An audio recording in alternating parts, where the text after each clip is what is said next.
ઘણા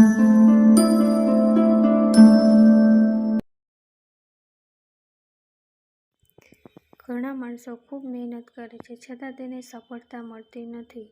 તે સમજાવવા માટે હું તમને આજે એક સરસ મજાની વાર્તા કહીશ. તેના ઉપરથી તમારે સમજવાનું કે આપણે મહેનત કઈ રીતે કરવાની છે. તો ચાલો આપણે તે વાર્તા સમજીએ. એકવાર સ્વામી વિવેકાનંદ તેના આશ્રમમાં તેમના પાળેલા કૂતરા સાથે ચાલવા નીકળ્યા હતા. અચાનક એક યુવક આવ્યો અને સ્વામીજીના પગમાં પડીને કહેવા લાગ્યો કે સ્વામીજી, હું જિંદગીથી ખૂબ પરેશાન છું. હું દરરોજ સખત મહેનત કરું છું, પરંતુ આજ સુધી મને સફળતા મળી નથી.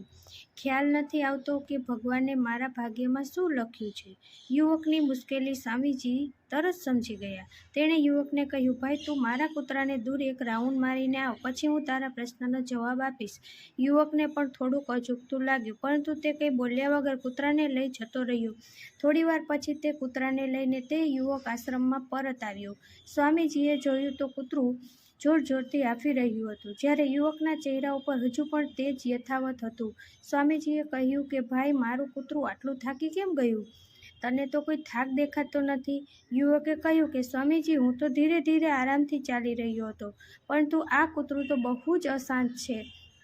તે માર્ગમાં આવતા દરેક પશુઓની આગળ પાછળ દોડતું હતું, એટલા માટે તે થાકી ગયું લાગે છે. આ સમયે સ્વામીજીએ કહ્યું કે તારા પ્રશ્નનો જવાબ પણ આ જ છે. તારું લક્ષ્ય પણ તારી આજુબાજુમાં છે, પરંતુ તું તારા લક્ષ્યને છોડીને બીજા લોકોની આગળ પાછળ દોડ્યા કરે છે. જેનાથી તું મેળવવા માંગે છે તે તારાથી દૂર જતું રહે છે. યુવક સ્વામીજીનો જવાબ સાંભળીને પોતાની ભૂલોને સુધારવામાં લાગી ગયો. તમે આમાંથી શું શીખ્યા? જો તમને આ ગમ્યું હોય તો કોમેન્ટ કરી જણાવજો.